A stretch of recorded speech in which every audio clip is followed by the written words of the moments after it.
Continuarem amb la Federació d'Associacions de Solidaritat del País Valencià, on ens parlaran del projecte Vacances en Pau. Gràcies a ells, un bon nombre de menuts del Sàhara poden viure en pau ací al nostre país, durant les seues estances a la nostra terra. Nosotros hacemos uno de los programas que hacemos es el de Vacances en Pau, y todas las asociaciones de ayuda al pueblo saharaui estamos dentro de la Federación de Asociaciones de Solidaridad del País Valencià. Ella van néixer en el 94 y su fin principal es desarrollar acciones conjuntas y coordinadas con las ONGs miembros en la captación, procesamiento y transmisión de la información nacional e internacional sobre el conflicto del Sáhara Occidental.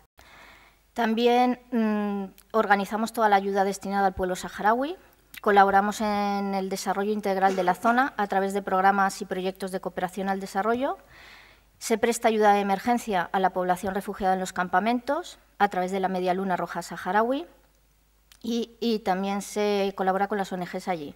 Y se sensibiliza aquí, en la comunidad, sobre la situación que padece el pueblo saharaui. Con la colonización empezó la desgracia para muchos países, sobre todo el África, que está cuadriculada con regla y cartabón. Y España, en 1904 al 1912, hicieron un asentamiento ahí en el Sáhara Occidental. En el 34 ocupa oficialmente el Sáhara español. En el 47, bajo la presidencia del gobierno de la OE, se dice que hay que descolonizar, no se puede permitir que en pleno siglo XX existan colonias, y España, para hacer un poco más largo el asunto, en el 58 la convirtió en provincia española, la 53 provincia española. En el 63, Naciones Unidas dice que hay que descolonizar, que no se puede, que ya es hora. En el 65 España decide iniciar los trámites, pero lo va alargando. Y a principios de los 70 se empieza el proceso de autonomía previo, que debería haberse realizado en el 75 el referéndum de autodeterminación. Pero como muchos sabéis, esa época aquí en España estaba en una situación bastante difícil, se moría el dictador, y nosotros no lo teníamos fácil, no sabíamos qué iba a pasar. El Tribunal de la Haya, el 30 de octubre del 75, dice que no existe ninguna relación de dependencia entre la población saharaui, por una parte, y el Reino de Marruecos y Mauritania, por otra, y que España debe descolonizar el territorio a través de un referéndum, donde la población saharaui decida su autodeterminación. España, potencia que hoy en día es la única potencia administradora que reconoce la ONU, cedió el norte a Marruecos y el sur del Sáhara Occidental a Mauritania. Marruecos entró con la Marcha Verde.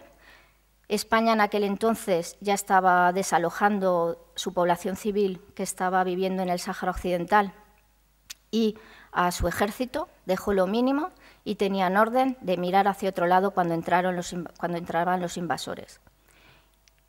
Y así ocurrió. El pueblo saharaui es un pueblo nómada y, por lo tanto, se dedicaba a la ganadería camellar, caprina y ovina. La agricultura no la conocían. Su estructura social, yo para que lo entiendan, siempre digo que es cuando yo era pequeña, cuando en los años 60 o 70 aquí la familia era muy grande, todos vivíamos unos al lado de los otros. El pueblo saharaui mantiene esa familia.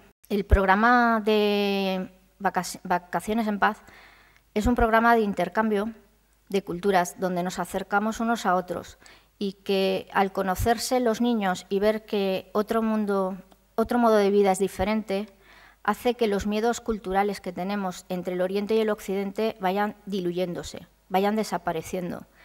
Entonces, yo me quedé con esas palabras porque creo que sí, es un programa donde aprendemos las dos partes, nos conocemos y con el conocimiento desaparecen los miedos.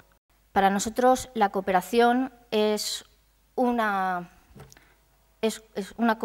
relación de igual con nuestra contraparte, es un escuchar en este caso al pueblo saharaui, ver sus necesidades y ver de qué manera desde aquí les podemos ayudar y acompañar a lo largo de su camino.